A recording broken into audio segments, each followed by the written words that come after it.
Okay, Miko, what do you think of the Lego set? What do you think of the 20th anniversary Slave 1? Hey everyone, Kid Lego Legend here, and today I'll be reviewing the Slave 1 20th Anniversary Edition. You can pause if you want to see the ages, set number, and pieces, but let's jump right into the minifigures. So in this set you get a blue jacketed Han Solo, and this is really my first updated original trilogy Han Solo. The other two I have is, of course, that Corellia Han Solo from the Solo movie, and then this older Han Solo from the Carbon Freezing Chamber set. So this guy's a really nice addition to the collection. You can see he has good torso printing with that white shirt and the blue jacket, and then that belt buckle printing. And then he has this stern face right here, and a more happier, kind of cocky face over here. Good back printing. Also, that hair piece just adds so much to the figure. Great figure. Very nice inclusion to the set. Next, we have Boba Fett, and this is the same one that we also got in the Carbon Freezing Chamber set. And he has very good torso printing, which runs down to the legs. He obviously has this nice cloth and that jetpack. Taking off the jetpack, you can see that really nice torso printing. And unfortunately, he just has an angry clone face, but this was before LEGO was making the new faces. You can see his helmet has an antenna, and the set comes with a bag of a bunch of different accessories that you can put on that helmet, just like these visors and more antennas, just in case you lose them. Finally, you can see his blaster there. I don't think that any of LEGO's blasters that they've given to Boba Fett look that great. They don't look super accurate to his blaster, but it is what it is.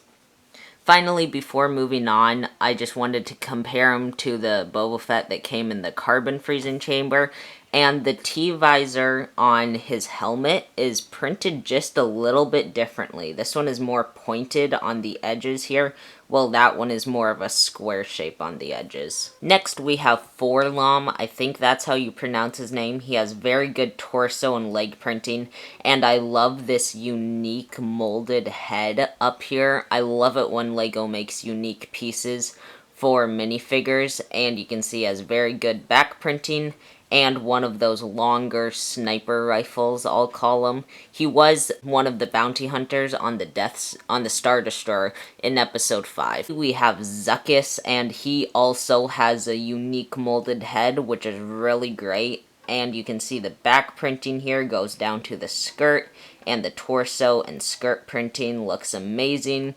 His blaster looks pretty cool also, and a lot of people were hyped for this, and I didn't really know why. I was like, who the heck is Zuckuss? But apparently he was the last of the bounty hunters that you needed to complete that scene on the Star Destroyer. I'll put a picture up now. Boba Fett's come in a bunch of different sets, obviously, and they came out with a battle pack that came with Bosk, IG-88, and then Forlom.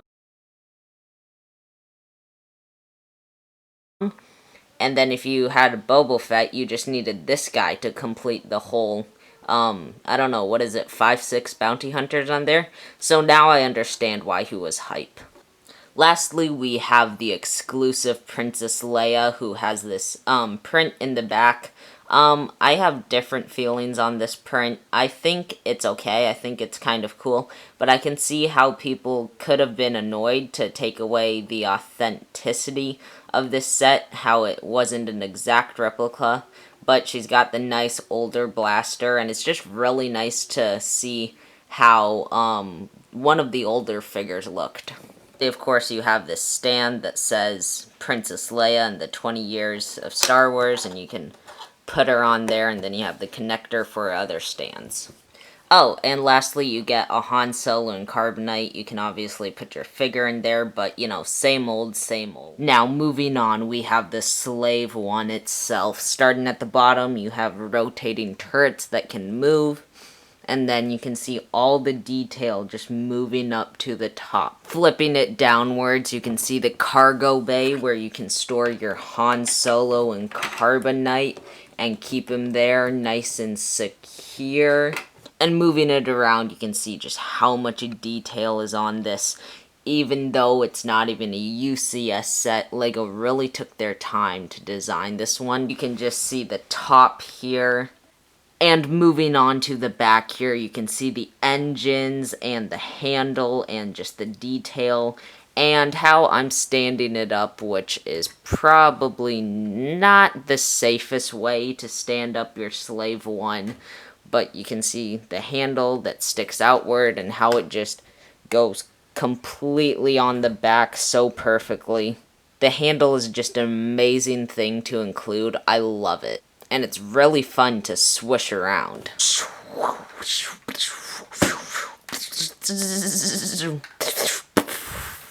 Like, really fun to swish around. Anyways, I guess last I should mention is these two red things at the top, and when you push that, these two flick fire missiles on the front shoot out. So you just push down on these two red pieces back here. If I can zoom in on them, maybe that'd be great. And the flick fire missiles will shoot out. Pew! Pew! It's actually really interesting how LEGO managed to get the Technic parts, to do the Technic parts. So we are activating this from up here, and it's activating something all the way down here. In the cockpit here, you can see a control panel, and you can see two stickers on these sides, which just add great detail. And then finally, you have a nice seat for your Boba Fett. So you can just stick him in there and he can just hang out looking super awesome. You can see with the windshield on, it looks amazing. Finally, you have these very detailed wings which just look absolutely beautiful. They are just amazing. You have these flaps on the back, and just the detail on these wings is awesome. And probably my favorite feature of this set is the gravity-controlled wings that just go on their own as you set it down and bring it back up. Just like that. It's amazing. And it also does the same thing inside the cockpit. You can see when it's level like this, Boba Fett's in the upwards position. And then when you move the set upwards like this, he goes into the upwards position also. Taking a look at the instruction booklet, you can see the set and the 20 years of Star Wars there. And you have this really cool thing where they show you the set it was based off of. So that's the Slave 1 from 2000, and then they remodeled it to make this bad boy right here. You have some other stuff on the other 20th anniversary sets. Maybe I'll get that Anakin's Pod Racer. We'll see. And then you just have like another thing that says Transporting Han Solo. And in the back you have some ads, which is a pretty common thing in LEGO instructions, but still very nice. You can see all the figures, and then those, what are they called? Action battle sets. So overall, I think this is an amazing set. Just getting back into LEGO Star Wars, I knew I had to get a Slave 1 because I didn't own one before this guy retired. I think the minifigure selection is great. Obviously, you have that really nice exclusive Princess Leia. The build is actually pretty easy. It's really cool to see the Technic that they used and the snot techniques or studs knot on top. And then you just get some amazing features with this, with those spring-loaded shooters. Those turrets are very nice for detail. Those gravity-driven wings, that gravity-driven cockpit, and then the handle, which is just amazing. For the price of $120, I think if you're a fan of Boba Fett, or you need a new Slave 1 because yours is outdated, or you just really like the ship, I think you should pick this up before it retires. It's really nice. It's kind of like a mini version of the UCS one. I think that's about it, I have to say, for this set. So, as always, like, subscribe so you can be a LEGO legend also.